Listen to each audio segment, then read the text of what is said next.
सुबह का वक्त था।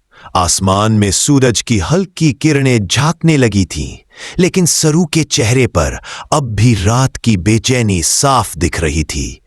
आज करवा चौथ था और इस दिन का हर पल उसके लिए बेहद खास। बचपन से उसने इस व्रत को हमेशा फिल्मों और कहानियों में सुना था, लेकिन आज वह इसे अपने प्यार वेद के लिए रख रही थी। वो दर्पण के सामने बैठी थी, हाथों में मेहंदी का रंग अब तक गाढ़ा हो चुका था।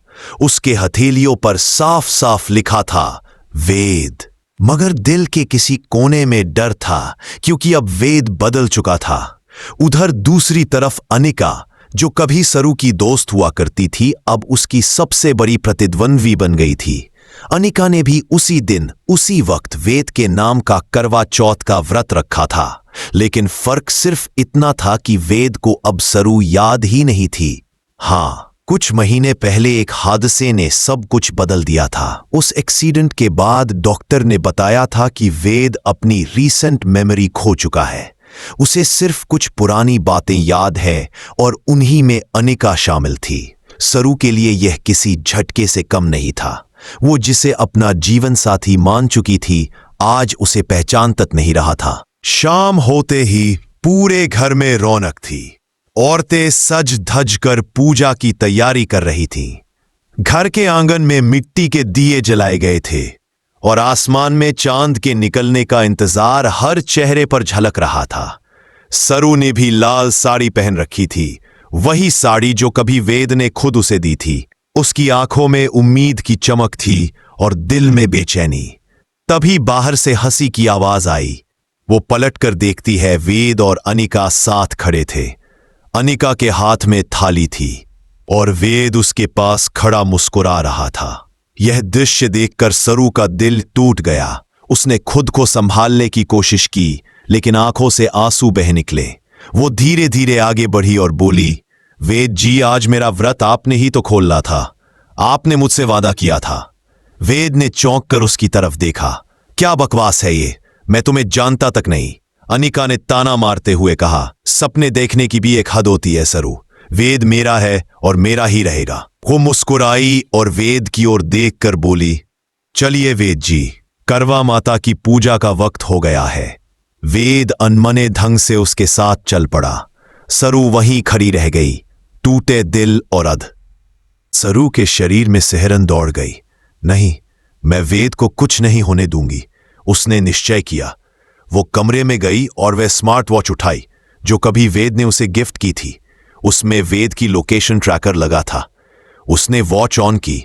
स्क्रीन पर झिलमिलाती एक लाल बिंदु थी जो शहर के एक सुनसान इलाके में चमक रही थी। वेद वहां क्या कर रहा था? क्यों अकेला गया था? बिना एक पल गनवाए सरू ने दुपट्टा ओढ़ा और घर से निकल पड़ी। अंधेरे में सच्चाई। रात का समय था, सड़कें सुनसान थी। सरू तेजी से उस लोकेशन की तरफ बढ़ रही थी। वो जगह शहर के पुराने हिस्से में थी। टूटी फूटी इमारतें, जंग लगे गेट और चारों ओर सन्नाटा। वहां पहुंचकर उसने देखा, वेद जमीन पर गिरा पड़ा था। उसके माथे पर चोट के निशान थे और वो बेहोश था। सरू की आंखों में डर और दर्द दोनों थे। वो दौड़कर उसके पास पहुंची। वेद, आंखें खोलो प्लीज। कोई जवाब नहीं।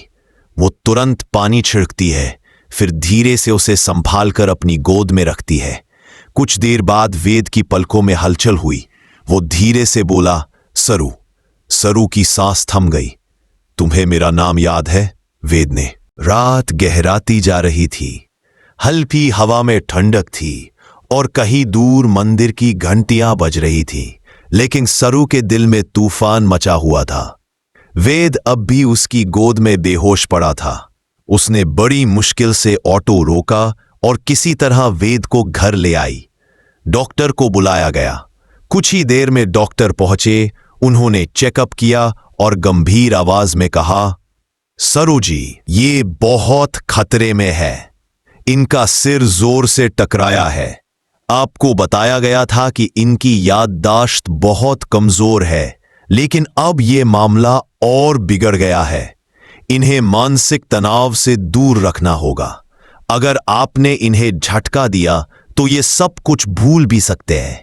सरू ने कांपते हुए पूछा, डॉक्टर क्या ये फिर से ठीक हो जाएंगे? डॉक्टर ने गहरी सांस ली। ठीक होने की उम्मीद है, लेकिन शर्त यही है, इन्हें सुकून और सच्चा साथ चाहिए। झूठ या धोखे से दूर रहे। डॉक्टर के जाते ही सरू ने वेद के सिर पर हाथ रखा। मैं वादा करती हूं वेद, जब तक मेरी सांसें चलेंगी मैं तुम्हें अकेला नहीं छोड़ूंगी। यादों की परछाई।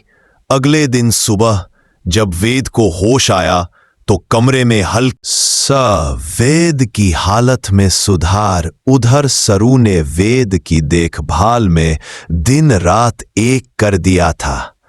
वो उसे दवाई देती, खाना खिलाती और पुराने दिनों की बातें सुनाती। धीरे धीरे वेद के चेहरे पर फिर से वही शांति लौटने लगी।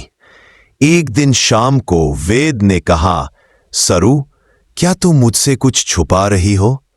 नहीं तो क्यों? क्योंकि मुझे लगता है कोई हमें देख रहा है।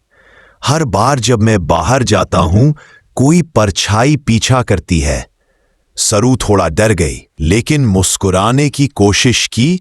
तुम बस वहम कर रहे हो। पर उसके दिल में डर घर कर गया था।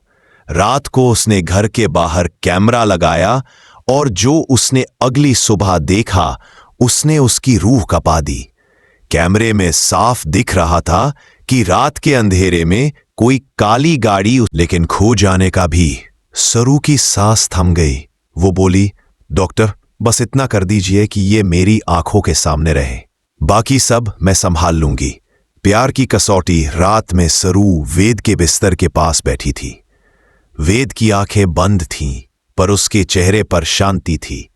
सरू ने उसके हाथों को पकड़कर कहा, तुम्हें कुछ याद नहीं भी रहेगा तो भी मैं नहीं जाऊंगी। मैं तुम्हें हर दिन फिर से प्यार करना सिखाऊंगी। वो उसके माथे पर झुककर बोली, तुम्हारी सरू आज भी तुम्हारे साथ है और हमेशा रहेगी। इतना कहकर वो रो पड़ी, लेकिन उस रोने में हार नहीं थी, वो एक वादा था। डॉक्टर की सच्चाई। अगले दिन सुबह डॉक्टर ने सरू को बुलाया। सरू जी, मैं आपसे कुछ छुपा रहा था। दरअसल वेद को सिर्फ एक्सीडेंट नहीं हुआ था, किसी ने जानबूझकर उसकी गाड़ी के ब्रेक फेल किए थे। सरू के पैरों तले जमीन खिसक गई। कौन? पुलिस को शक है कि कोई नजदीकी व्यक्ति है, और मुझे लगता है आपको भी अंदाजा है।